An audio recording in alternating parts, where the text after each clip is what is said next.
On this day in history at 8:45 on a clear Tuesday morning, an American Airlines Boeing 767 carrying 92 souls crashed into the North Tower of the World Trade Center in New York City. The impact left a gaping burning hole near the 80th floor of the 110-story skyscraper, instantly killing hundreds of people and trapping hundreds more in the higher floors. As the evacuation of the tower and its twin got underway, television cameras broadcasted live images of what initially appeared to be a freak accident. 18 minutes after the first plane hit, a second Boeing 767, United Airlines Flight 175, appeared out of the sky, turned sharply towards the World Trade Center, and sliced into the South Tower at about the 60th floor. The collision caused a massive explosion that showered burning debris over surrounding buildings and the streets below. This was no accident. The attackers were Islamic extremists who were part of Osama bin Laden's al-Qaeda terrorist organization. Some of the terrorists had lived in the United States for more than a year and had taken flying lessons at American commercial flight schools.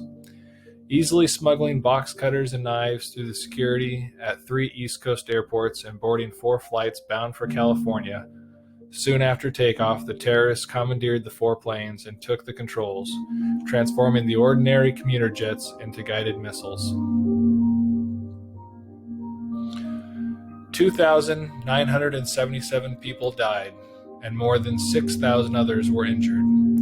The immediate deaths included 265 on the 4 planes, another 2,606 in the World Trade Centers and in the surrounding area, and 125 at the Pentagon.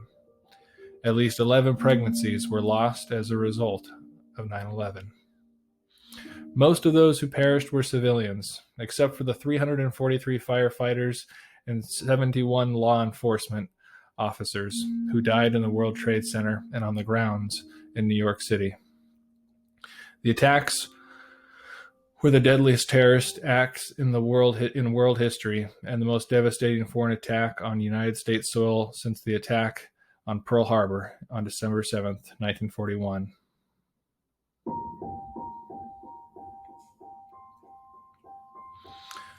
I would now like to share a personal story with you.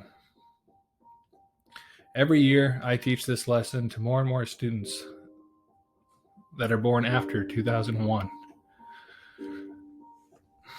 For many of you, this is just another tragic event in history. But for some, it is more.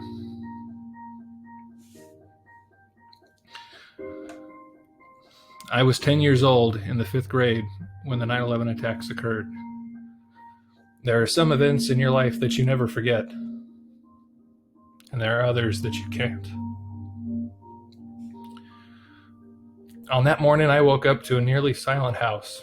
This was unusual, as my dad would have had his favorite 80s hits going while he got ready. A second strange indicator was that I could hear the TV on in the living room. As I made my way down the hall in the morning, I could hear the news broadcast, something about an accident. As I walked into the room, I noticed 2 things. My mom was crying, and my dad looked scared.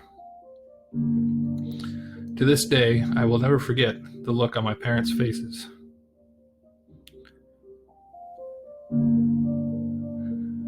As a teacher, I have shared this story with my classes in an effort to give a personal account of someone that was not much younger than you.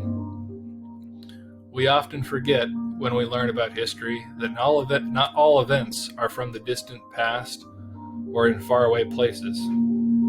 Sometimes they happen to you.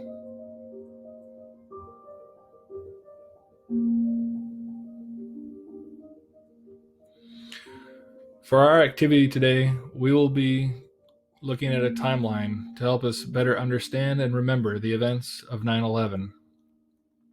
With a group, partner, or individual, you will be analyzing a timeline of events that occurred on 9/11.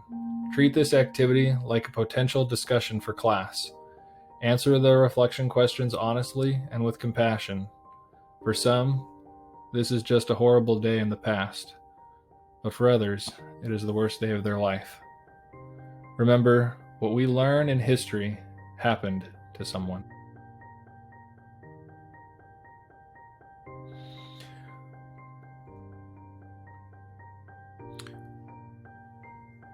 You will need to go to the classwork icon in Google Classroom for the assignment, where it will be titled 9/11 Remembrance Activity and Reflection.